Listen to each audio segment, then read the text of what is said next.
Thank you, Lois, and thank you, Patricia, for this chance to come to what I've been telling my students is Fantasy Constitution Camp. So this is like the Baseball Hall of Fame and everything else wrapped into one. And it's good, because I'm having a tough semester. I came to the realization this term that the students I'm teaching in my big first-year classes were born the year that I graduated from university.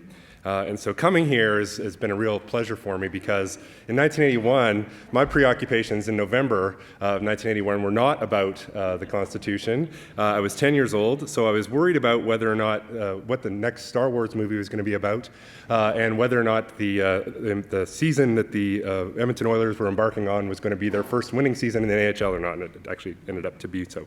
So, good news, but I was fairly young and didn't have the sort of view of things that others have had. But it's making me feel better about my aging at school.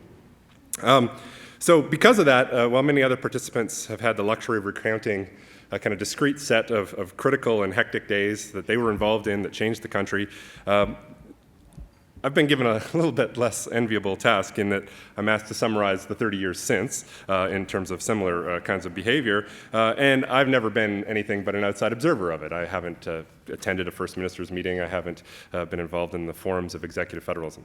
So, with all those disadvantages, I'll try to do my best, but I think I'll turn that into an opportunity, as they say, and be the outsider with a larger period, and I can just get away with bigger generalizations. No one's going to quiz me on the minutes that anyone was late to a meeting. I'm going to talk about two kinds of executive federalism this afternoon or this morning. Pretty well established. These are probably pretty clear to all of you. Summit executive federalism is largely what we've been talking about to this point. First Minister's executive federalism is, really only one part of what we understand by the term, at least what was typically been understood by the term in the literature. That'll preoccupy the beginning of my remarks. I'm going to talk about what First Minister's federalism has looked like since Patriation. But there's also functional or bureaucratic executive federalism, which is, the day-to-day meat and potatoes, bread and butter of executive federalism that's taking place, as we speak, of course, all the time. And its role, even at the kind of ministerial and deputy ministerial level, which is sort of, near the peak, but not quite at the summit of executive federalism. So I'll talk about that as well, because I think there's important trends in both of those areas that have happened since Patriation that give us an idea of whether or not the executive federalism form is, sort of the status, health of it as we go forward. Executive federalism is the summit kind since Patriation might be best summarized by the old saying, "Fool me once, shame on you. Fool me twice, shame on me." The you are the elites, literally some of you, I suppose, but most symbolically, the first ministers who took the historical opportunity provided to them to redress some of Canada's constitutional failings and deliver the Constitution we have today. The me, of course, is the Canadian public, somehow defined. The simple view, which suggests a more nuanced view to come, trust me, but the simple view of executive federalism post-Patriation is that the Canadian public, being fooled once with the elite-driven negotiations of 1981 and earlier, once they realized that the same thing was happening to them with the Meech Lake Accord, refused to be fooled again. The Citizens' Constitution, as Ellen Cairns described it, had come home to roost, and the public was no longer tolerant of governmental elites in the process of executive federalism determining their constitutional fate. Otherwise, the Canadian public would have to take the blame themselves for being fooled the second time. In Charlottetown, the Charlottetown Accord was really the physical manifestation of that sociological change. Meech Lake was sort of the rupture, was the moment that was realized in a simple form, and then Charlottetown sort of reflected it. The process for Charlottetown, sincerely or otherwise, really tried to change. It changed both in its preliminaries. We can think of all the commissions, the regional constitutional conferences, the federal and provincial committees, the legislative committees that looked at the constitutional question going in, and then in the expanded range of actors at the negotiating table. Remember, a much bigger set of actors than the 11 white men in suits that was criticized at the Meech Lake Accord, and a much more public set of forums in terms of the negotiation. And then ultimately, of course, Charlottetown noted a change in the approval process. Instead of approval by provincial legislatures, those provincial legislatures had sort of forced the hand of the federal government and their counterparts, in part because some provinces were going to require a referendum to provide their assent to constitutional change. So, in the end, of course, we had this sort of strange dual referendum of Quebec conducting its own, but we had this essentially a national referendum on the Charlottetown Accord. In the doing, we probably have as good as amended the amending formula. At least for those changes subject to unanimity in Section 41, I can't imagine a big constitutional package being forced without a referendum. And we probably, I think, and people may disagree with me on this, create little hope of ever using the general amending formula. We've heard some reminders that the Constitution has changed since 1981, that some of the discrete amending formula have been used, but I think it's really the big questions where we're worried about, and it's going to be unanimity and referendum, not 7, 10, 50. I don't even know why I teach it to the students anymore. Here's the part of the Constitution we'll never use. I realize that characterization of Charlottetown and of Meech, I think it overgeneralizes the real story of what happened. It's a much more complex story, I think, both in Meech and Charlottetown. Meech's defeat, was in part driven by partisan dynamics within the provinces, a sort of national partisan dynamic that had, some provinces withdrawing their consent. It had, as much to do with that as the anger of publics at 11 white men in suits. It also had as much to do with that as, charter Canadians rising up, or the heroics of Clyde Wells, or even, I'd say, Elijah Harper, although he did take a bold stand. I mean, the opportunity was there because of some of the other factors that were coming in. And on Charlottetown, I would be scolded by my colleague Dick Johnson, who's studied the referendum as a voting exercise, to not note that there's really solid empirical evidence that the campaign made a big difference, and that events in the campaign, whether it meant that people found their proxies as it continued, really made a difference to how people ended up voting in the election. He will always point to the Maison egg roll speech as a marker in the course of the campaign that really changed the tide in a lot of ways. So, it's not just a rejection against elites. There may have been some substantive constitutional thinking going on the part of Canadian citizens. But a seeming lesson was learned about executive federalism. It could not be as it was before, at least not summit executive federalism. Kathy Brock, in the aftermath of the Charlottetown exercise, wrote a piece with the provocative title, "The End of Executive Federalism?" She suggested that traditional First Minister's federalism simply no longer had legitimacy because of what we had seen in that period. She cautioned, however, against the premature announcements of the death of the form. Nonetheless, like many other critics, she suggested that the First Minister's meeting or First Minister's conference process needed to become much more open than it was before. And the First Minister's meeting looks a little different than it did prior to the Charlottetown exercise. One example, territorial leaders are now regular, likely permanent participants in the First Minister's meeting process, right? So there's much less the case in the past, but it looks entirely permanent now.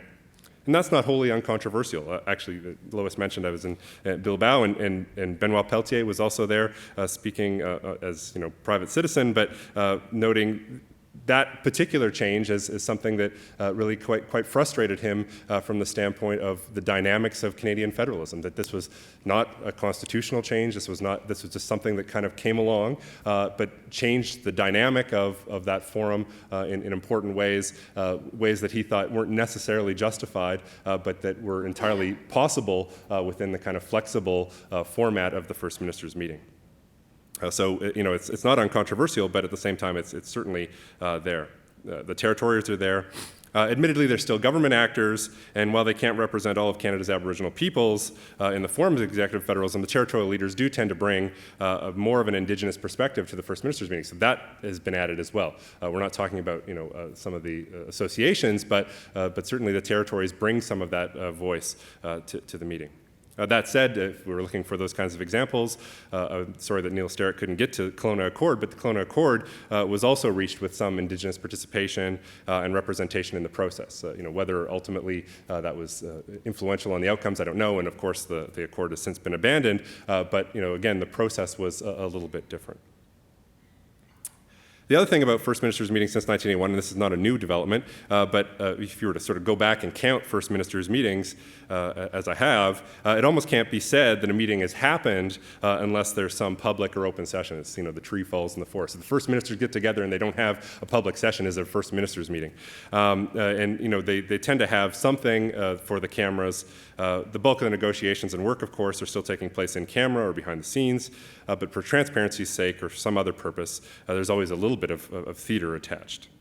As I say, that's probably not a consequence of 1981 so much as a kind of continuance of practice, but certainly it demonstrates the sort of difference between a real First Ministers meeting and some of the other more informal, more common, actually, opportunities for the First Ministers to get together. The critique of summit federalism was not wholly based on its elite or closed-door nature, and so there are other things that we should be thinking about. It's not just about who gets to be there or who gets to see it. 2 years before the events we've been discussing this weekend, Donald Smiley published a compelling democratic critique of executive federalism that's still repeated today. He argued that as a general practice, executive federalism was far too secretive. We've already covered that. But it privileged federalism questions over conflicts and conflicts over all others. So it kind of shaped the national conversation around federal-provincial conflicts rather than some more creative kinds of politics. And it led to serious issues of accountability that come from joint or collaborative decision-making. Neither of those things have changed necessarily in the First Ministers' meetings since Patriation. So the First Ministers' meeting particularly drew ire because of its lack of representative character, but his overall critique was much more multifaceted than that, and it's still, I think, very instructive. Richard Simeon and Martin Papillon use Smiley as their starting point in talking about First Ministers' meetings as the weakest link in the intergovernmental system. They endorse the Smiley critique, but have added to it concerns about the under-institutionalization of the First Ministers' meeting form. And that's really another big sort of status quo, I guess, of executive federalism or summit federalism since 1981, that despite the possibility in Meech and Charlottetown for better institutionalization of the First Ministers' meeting, we haven't seen that in practice. In Simeon and Papillon's reading, as long as First Ministers' meetings are ad hoc in their timing, structure, and expectations, and these I would note are consistent features of the form since its very origins, the meetings will not add to the democratic character of Canadian federalism. As I say, Simeon and Papillon are not alone in this critique or in their prescription for greater institutionalization. Here we can refer to veterans of the intergovernmental relations game suggesting much the same. Peter Meekison, in evaluating the old annual Premiers' Conference, argues for a more institutionalized form of the First Ministers' meeting because he sees genuine value in its use, but is struck by the limitations, again, of its ad hoc nature and the inherent advantage that flexibility gives to the federal government as a player in that process. Setting the agenda, setting the timing really is an advantage that the federal government enjoys in the First Ministers' meeting.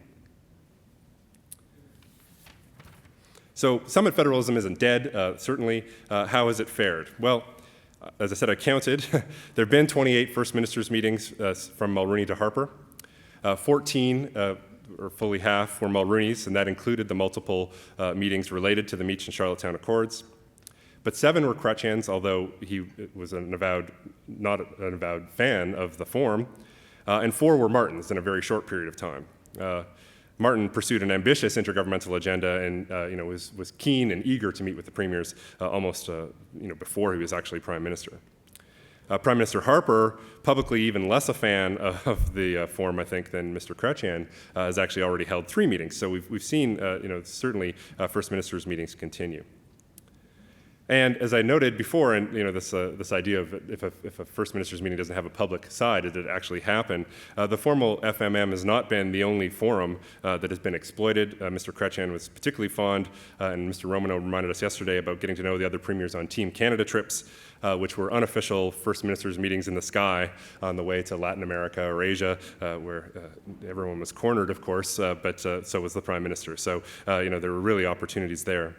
I've also said nothing of the bilateral relations that shape the Federation as a result of interaction between premiers and the Prime Minister on a little bit more informal basis. One-on-one in particular. Donald Savoy tells us much about Frank McKenna's golf games with Prime Minister Chrétien, which he invariably lost but always won in its own way. Again, it's important as ever, I think, despite the lessons of patriation for, fool me twice, shame on me. Well, the elite accommodation is still very much a part of executive federalism in Canada.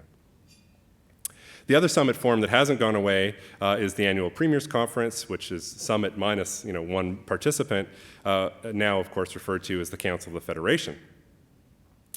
The Council has made some of the institutionalizing changes recommended by observers and analysts, but it's perhaps not the best advertisement for such reforms, as the Council is unfortunately in some way slid into near irrelevance. At least at times when the federal-provincial agenda is not particularly hot. That would certainly describe the meeting this summer that happened in Vancouver and passed almost without notice. I think I got one phone call kind of at the last minute from a local reporter saying, "Oh, I didn't realize this, but the premiers are all going to be in town tomorrow." It wasn't exactly the Vancouver Olympics in terms of people's attention.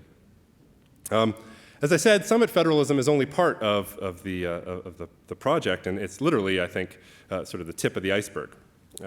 It hasn't really changed that much since 1981, as I've said, but its effectiveness for altering the Constitution has certainly been compromised. So summit federalism still has an important role to play. It hasn't changed in the ways that were identified as weaknesses, that have been identified as weaknesses for quite some time, but it's likely to be pretty much off the table as the mechanism for constitutional change if we were to go down that route. And I think if we are to go in a constitutional route, it's going to be by some other means.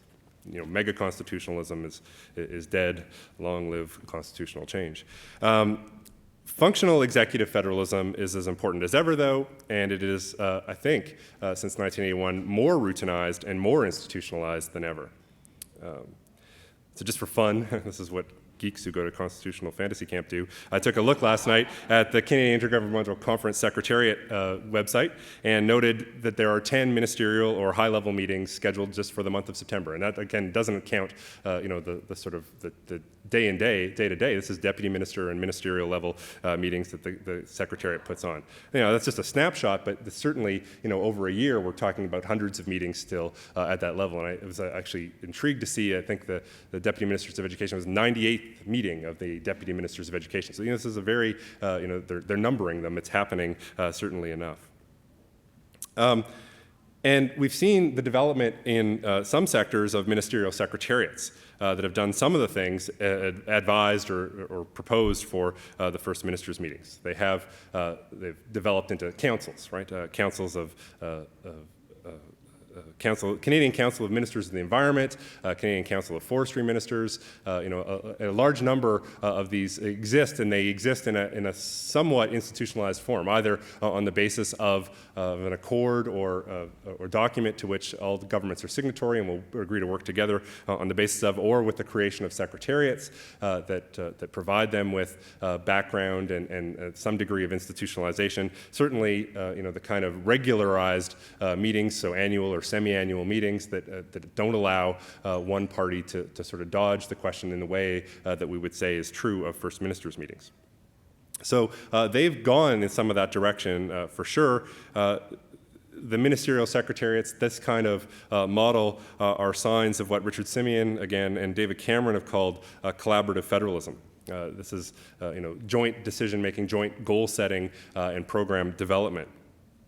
These are real opportunities for coordination of intergovernmental policy and differ significantly from the old cooperative federalism model of cost sharing with federal leadership, right? Here's the program, take it or leave it, and these are the conditions. Now we're talking very much about joint goal setting, joint policy making, and so on. This is the mesh and ties that hold the Federation together that Mr. Romano was speaking about yesterday in somewhat opposition to the open federalism concept. The irony, I guess, is that while summit federalism has been to some degree discredited and tossed aside, at least for some purposes, what's happening at the functional level is hugely important to the shape and character of governing in Canada, but generally passes without a moment's notice by most Canadians. So we're critical of elite accommodation and backroom dealing, but most of what's happening is happening in slightly less elite, but certainly elite accommodation of one kind or another.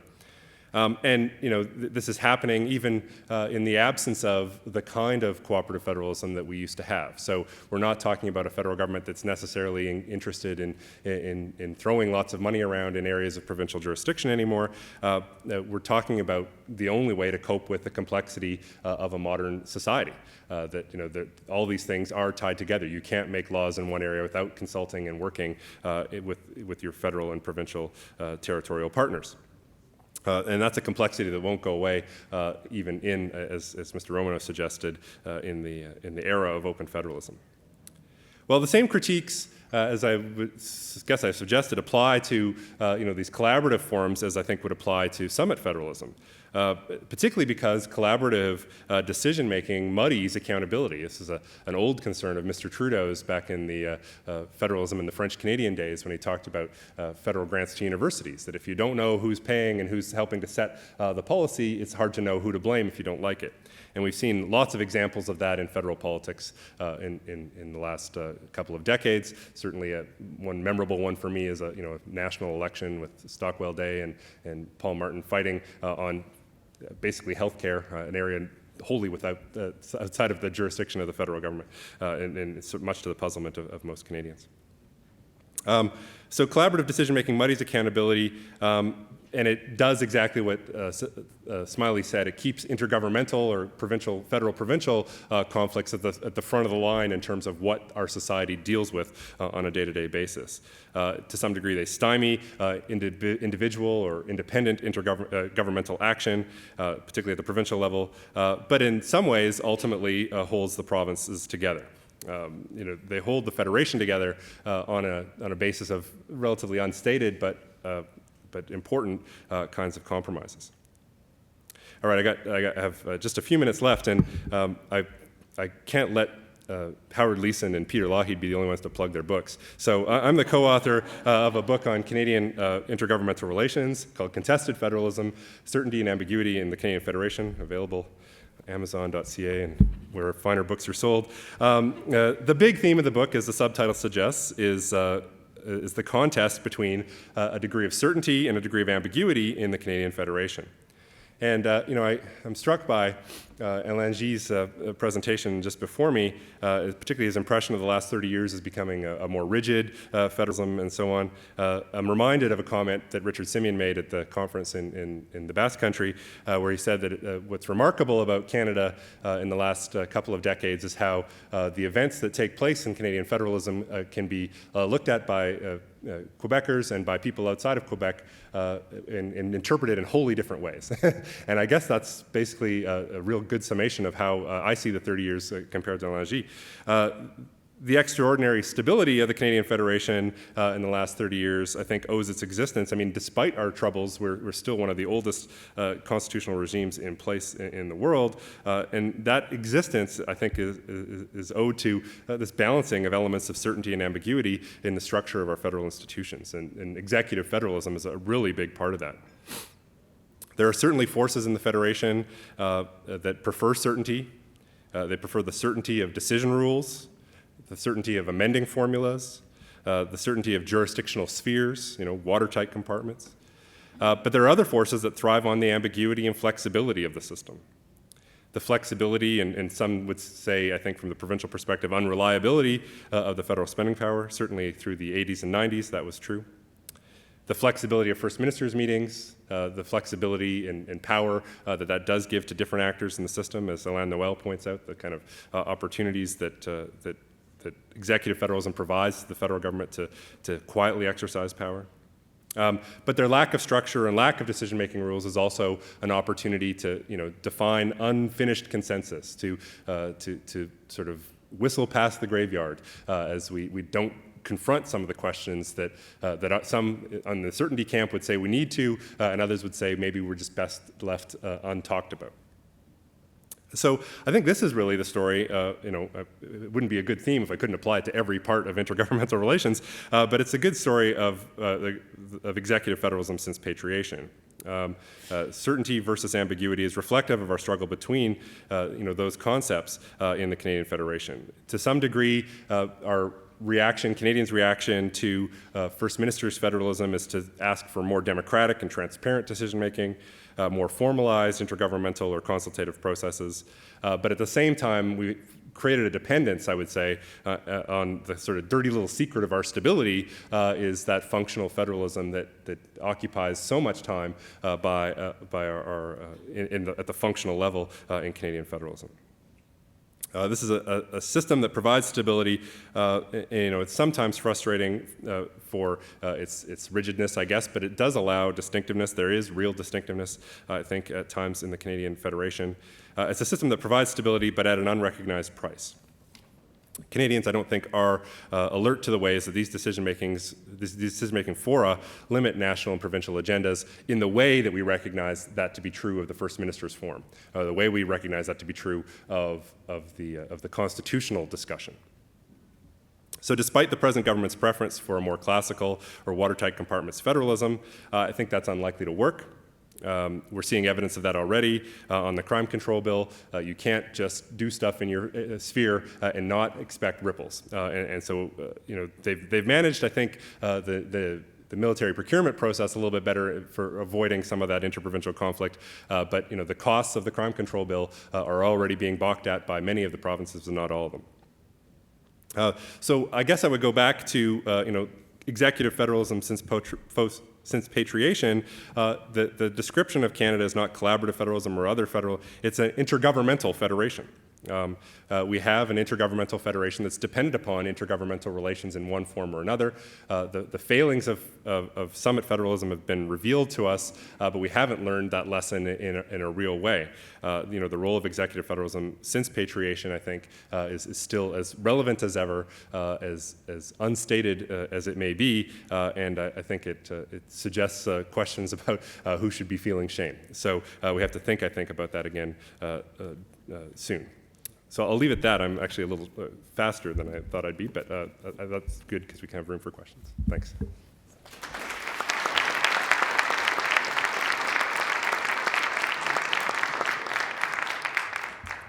Right, well, we do have some time for questions, so if people were inspired, I'd ask you to come to the mic, and if you could please identify yourself, that would be very helpful. Sure. We should bring the mic to you, I guess. Sorry about that.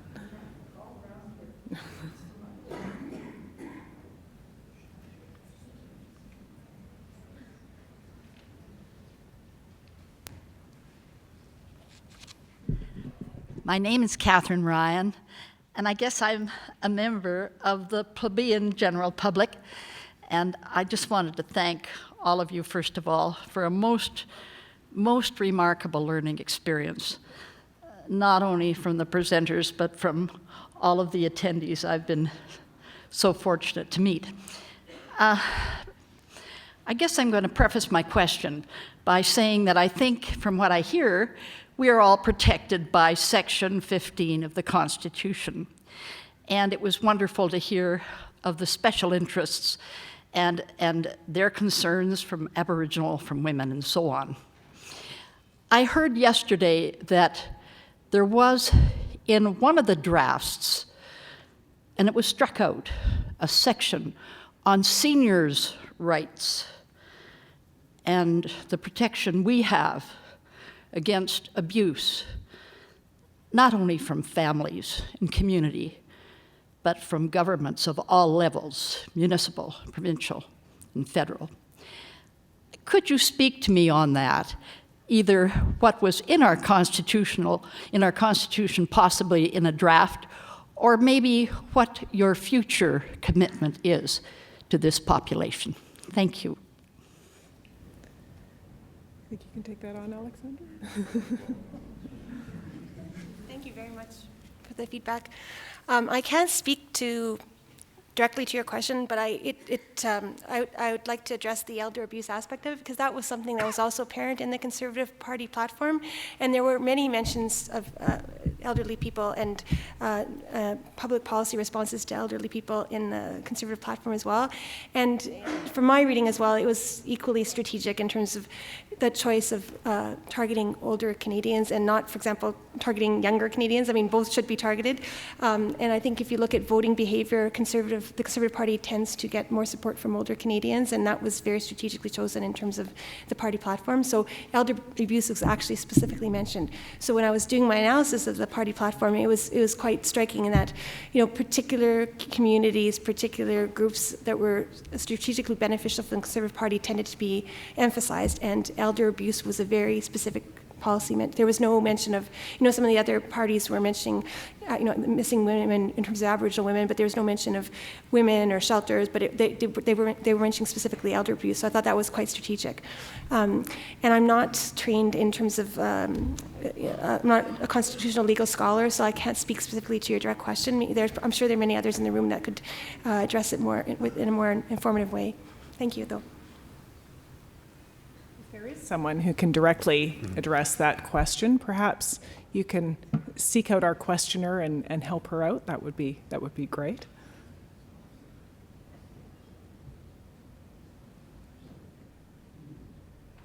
I'm Rob Normie with the Constitutional Law Branch, Alberta Justice. So for Alexandra, you've talked about the movement away from substantive equality. How would various organizations use the courts or use the Constitution in some other fashion to move back towards a commitment to substantial equality? So I guess that was sort of the theme of my paper in addressing the fact that the equality opportunity structure has been weakened. So to have groups be able to mobilize, you need to have that traction in terms of discourse, identity, and voice.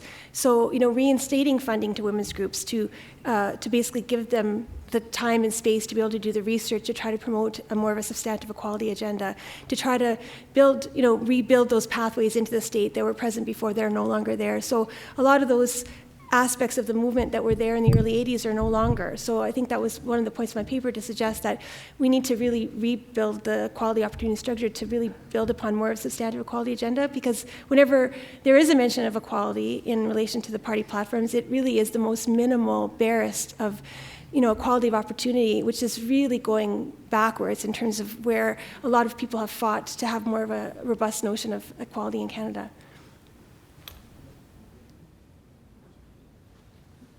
Hi, Eric Adams, Faculty of Law at the University of Alberta. Thanks for this very interesting panel.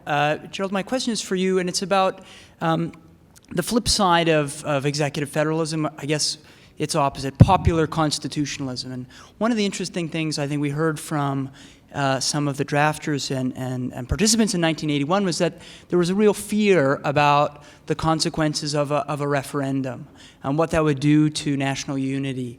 And maybe some of those fears were realized in 1992. So I'm wondering what you think about the prospects of referenda as a constitutional device. Are they more divisive than they are good? Are those kinds of moments of conflict in a sense good for constitutional polity, or are they fractures that are better left suppressed? That is, what do you replace executive federalism with? Yeah, I think, well, it's a really great question because it allows me to talk about my master's thesis. So I wrote a master's thesis in the 90s about referendums versus federalism. I write it actually in the aftermath of Charlottetown, and it was a bit comparative, but one of the things that I noted was that we've had a couple of national referendums in Canada, or plebiscites, properly described, prior to Charlottetown, both of which basically pitted English Canada against Quebec. The prohibition referendum and the conscription referendum basically both revealed this big chasm between those two views of the country. And Charlottetown was just a little nicer in that there were more chasms, I guess, or that was uneven divide between the parts of the country. But when I think about the dynamics of the campaign and the kinds of things that resonated in the Charlottetown campaign, it's hard to be optimistic about that as a mechanism for constitutional change in Canada. I still get the chance, the rest of you since 1992 haven't had to listen to Rafe Mayer, but he still talks on CBC Radio every Monday morning on a political panel, and he was the sort of leader of the Quebec can't get 25% movement that really solidified BC's no vote in Charlottetown. So, it was very regionally divisive. And I don't know, I think he was really just thinking rep by pop and so on. But, it really became a kind of chauvinism or whatever, that against different parts of the country. And I think that's probably what's going to happen. I guess the alternative, and this is where one has to be a little bit cynical, I guess, is that, we're going to see less mega constitutional change, and as I said, maybe we'll still have something. And I think really that's strategic. I don't know if the Prime Minister's a chess player or not, if he's a poker player like Mr. Levesque, but there seems to be a kind of very chess gamey approach to Senate reform going on here. I mean, I've talked to several people about this in the past now, and I'm not the only one who's talking this way, but the Senate reform bill, which I do think is constitutional, could be done, by the federal government in the way it's doing it, is designed to destabilize the institution. What happens when you have, 15 elected senators on limited terms and you have a bunch of appointed senators? And then ultimately you're going to say, we can't have that. We're going to have some controversial vote that comes up or something. And then we're going to say, well, let's change that. But we're not opening the can of constitutional worms, right? So I think that's the way you deal with it, and that way you maybe don't have to engage the referendum form to do it. You can say, well, look, we're just making this one little change. Let's use, Section 41. So, despite my saying that we've amended it, maybe we haven't. Maybe you can do little things at a time if the need appears to be there. But I'm not sure how that dynamic would play out when the time comes. Thank you. Thank you both for very enlightening presentations. I had a question for Gerald. Oh, sorry, Hugo Cyr from UQAM.